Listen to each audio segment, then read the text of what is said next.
છો દ્વિતીય સત્ર માટેનું વિકાસ મૂલ્યાંકન લક્ષી અસાઇનમેન્ટ 2025નું આ નવનીતનું આ અસાઇનમેન્ટ છે નવનીત પ્રકાશનનો અને તેમાં આજે આપણે દેખવાનું છે વિષય વિજ્ઞાન અને વિષય વિજ્ઞાનમાં આજે આપણે દેખીશું અભ્યાસક્રમ એના વિષય વિજ્ઞાનનો છે પ્રકરણ 6 થી 11 અને એમાં આપણે પ્રશ્ન 1 અ દેખીએ જેમાં આપણે વિકલ્પો દેખવાના છે તો પહેલો વિકલ્પ છે પ્રકરણ 6 નો કે પર્વતીય વિસ્તારમાં કઈ કઈ વનસ્પતિ ઉગે છે તો આમાં યાદ રાખવાનું છે ઓક પાઇન દેવદાર કયું છે ઓક પાઇન દેવદાર બરાબર પછી ધ્યાન નહીં દરિયા કિનારે કઈ વનસ્પતિ વધુ જોવા મળે છે તો દરિયા કિનારે નાળિયેરી છે ને ખજૂરી ના દેખવા મળે એટલી બધી નીલગીરી પણ એટલી બધી સીસમ નહીં પણ શું નાળિયેરી દેખવા મળે છે પછી કયું પ્રાણી પાણીમાં તેમાં જમીન પર રહી એટલે કે બંને જગ્યા રહી શકે છે એટલે કે દેડકો હે ને તમે દેખો જ છો પછી કયું પ્રાણી પર્વતીય વિસ્તારમાં જોવા મળે છે પર્વતીય વિસ્તારમાં ઊંચો છે યાક છે ને યાક કાળા કલરનો એવો કાળા કલરના મોટા વાળ એકદમ ઘેરાવદાર હોય ચલો નીચેના પૈકી કયું દરિયાઈ પ્રાણી છે તો દરિયાઈ પ્રાણી કયું છે કરચલો ગોકળગાય નહીં ગોકળગાય બકા તમને અહીં પણ દેખાય છે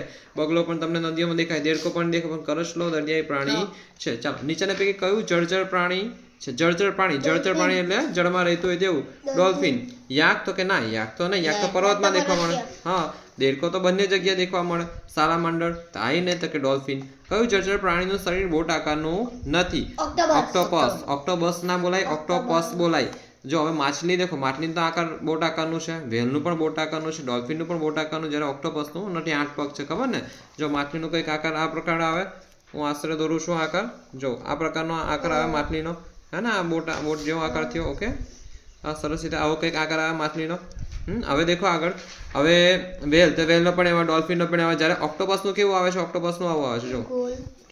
હા ઓક્ટોપસનું આવું આવે છે ને 4 પગ અહીં આગળ છે 4 પગ પાછળ હશે બરાબર તો ઓક્ટોપસનું આવું આવે છે હે ને ઓક્ટોપસનું આવું આકાર આવે છે હવે ધ્યાન આગળ કયા જળચર પ્રાણીનું શરીર બોટાકાર નથી કે ઓક્ટોપસ પછી કયા જળચર પ્રાણીને શ્વસન માટે ઝાલર હોતા નથી તો કે કોને વેલને શ્વસન માટે ઝાલર હોતા નથી માછલીને હોય છે ટેડપોલને હોય છે કયા જળચર પ્રાણીને શ્વસન માટે ઝાલર હોતા નથી તો સિમ્પલ ખબર છે પણ કોને નથી હોતા બોલો વેલને હવે ધ્યાન કયા છોડની દાળીને અડકતા તેના પર્ણો બીજાઈ જાય છે તો લજામણી તમે દેખ્યું છે લજામણી પાનને અડકતા તેના પર્ણો બીરાઈ જાય છે કઈ વનસ્પતિના ફૂલો માત્ર રાતે જ ખીલે છે તો પોયણાના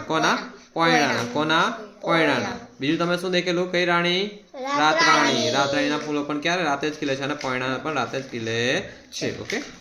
હવે આપણે પ્રકરણ 7 દેખીશું કે 19મી સદીની શરૂઆત સુધી માનવી એક સ્થળેથી બીજે સ્થળે જવા માટે શાનો ઉપયોગ કરતો હતો તો કોનો ઉપયોગ કરતો હતો પશુ શક્તિ કોનો પશુ શક્તિ ભાઈ ધ્યાન નીચેના પૈકી કઈ 20મી સદીની શોધ નથી તો કે કઈ માલગાડી ભાઈ સૌપ્રથમ કયા પ્રકારનું રેલવે એન્જિન શોધાયું હતું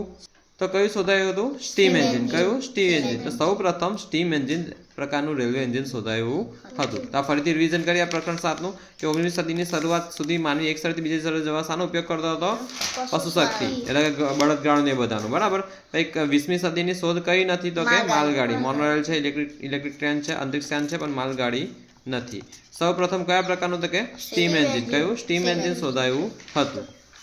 શાની શોધ થવાથી ચંદ્ર અને મંગળ પર જવું શક્ય બન્યું તો કે અંતરિક્ષ યાન છે ને સ્પેસશિપ ખરું ને ત્યાં સ્પેસશિપ એટલે કે અંતરિક્ષ યાનની શોધ થવાથી ચંદ્ર અને મંગળ પર જવું શક્ય બન્યું 1 સેન્ટીમીટર બરાબર કેટલા મિલીમીટર 10 બધાને ખબર છે કેટલું 10 છે ને આપણે સરસ રીતે કરાવ્યું તમને 1 કિલોમીટર બરાબર કેટલા મીટર 1000 નીચેનામાંથી લંબાઈનો સૌથી મોટો એકમ કયો એકમ સૌથી મોટો છે મીટર કિલોમીટર સેન્ટીમીટર મિલીમીટર ના બકા મીટરની ઉપર પણ છે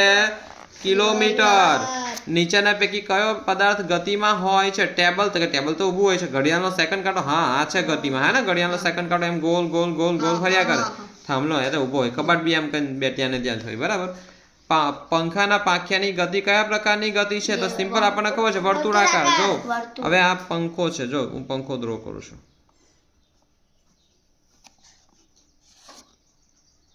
આ પંખાના પાંખિયા છે તો પંખાના પાંખિયા એમ ગોલ ગોલ જ ફરે ને એમ ગોલ ગોલ જ ફરે ઓકે એમ ગોલ ગોલ જ ફરે હે ને તો કઈ ગતિ છે આ વર્તુળાકાર ગતિ કઈ ગતિ વર્તુળાકાર ગતિ ચાલો ઝાડ પરથી ફળનું પડવું એ કેવા પ્રકારની ગતિ છે સુરેખ કેમ કે ફળ કેવું સીધું જ પડે જેમ કે આ જો આ જમીન છે હવે જમીન છે ને આ એક મોટું વૃક્ષ છે તો આ વૃક્ષ ઘટાડા વૃક્ષ છે ફળો ઘણા બધા છે હવે એમાંથી એક ફળ પડીને અહીંથી પડીને પડે છે તો સીધું એમ નીચે જ જશે ને તો આ સીધું જ જશે સીધું એટલે સીધી અથવા કેવી ગતિ સુરેખ ગતિ. કેવી ગતિ? સીધું અથવા સુરેખ ગતિ. ઝાડ પરથી ફળનું પડવું કેવા પ્રકારની ગતિ છે? સુરેખ ગતિ. કેવી ગતિ? સુરેખ ગતિ.